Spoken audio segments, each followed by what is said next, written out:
के exit poll ने सबसे बड़ा हेरफेर शेयर मार्केट के अंदर किया और जिससे आपने देखा कि शेयर मार्केट में कितने लोगों का पैसा डूबा। प्रशासन तंत्र को, चुनाव आयोग को और जनता को भ्रमित करने का काम एग्जिट पोल ने किया। ये हेरफेर क्यों किया एग्जिट पोल ने? ये समझ से परे 27% वोट शेयर केरला में दिखा दिया। देखिए, पहले तो एग्जिट पोल जिन टीवी चैनल्स ने किया और जिन सर्वे एजेंसियों ने किया, उन लोगों को इस देश की जनता से माफ़ी मांगनी चाहिए, क्योंकि उनके एग्जिट पोल ने सबसे बड़ा हेरफेर शेयर मार्केट के अंदर किया और जिससे आपने देखा कि शेयर मार्केट में कितने लोगों का पैसा डूबा, कितने लोग खरबपति अरबपति बन गए। दूसरा काम क्या हुआ कि प्रशासन तंत्र को, चुनाव आयोग को और जनता को भ्रमित करने का काम एग्जिट पोल ने किया। मैं पिछले 3 दिन से लगातार कह रहा हूं कि एग्जिट पोल के जो नतीजे दिखाए जा रहे हैं ये वास्तविकता से कोसों दूर है। आपने 37% वोट शेयर तमिलनाडु में दिखा दिया, 14% वोट शेयर बीएसपी का उत्तर प्रदेश में दिखा दिया। आपने इंडिया गठबंधन के वोट शेयर तो ज़्यादा दिखाए लेकिन सीटें कम कर दी उत्तर प्रदेश में। ये हेरफेर क्यों किया एग्जिट पोल ने? ये समझ से परे 27% वोट शेयर केरला में दिखा दिया।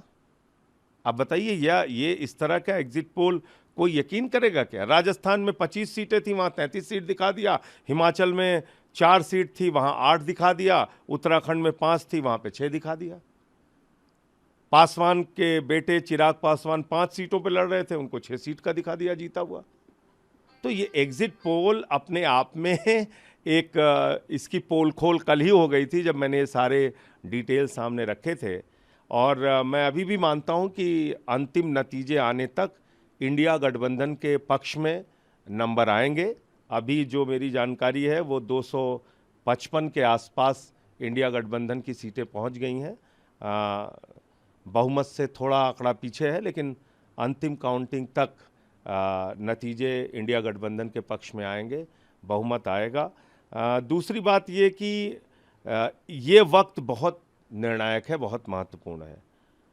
अंतिम समय में जब काउंटिंग हो रही होती है उस वक्त छोटे छोटे मार्जिन की जो सीटें होती हैं 2000, 4000, 5000 की, उसमें गड़बड़ी की बहुत संभावना होती है।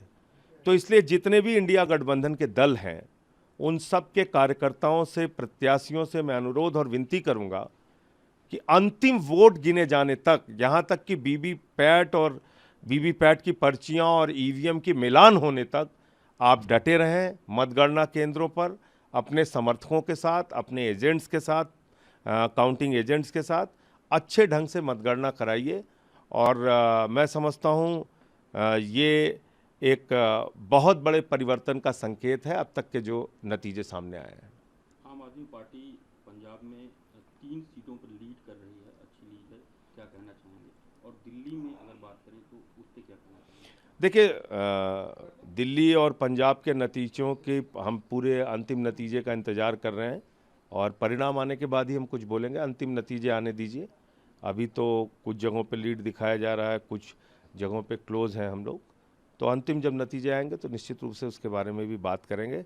लेकिन एक असली चरित्र अभी तुरंत ही बीजेपी का जो है वो देखने को मिल गया कि मैं इधर से जब गुजर रहा था गोल मार्केट की तरफ से, तो वहाँ मेरी गाड़ी पे हमला करने के लिए बीजेपी के कार्यकर्ता आ गए।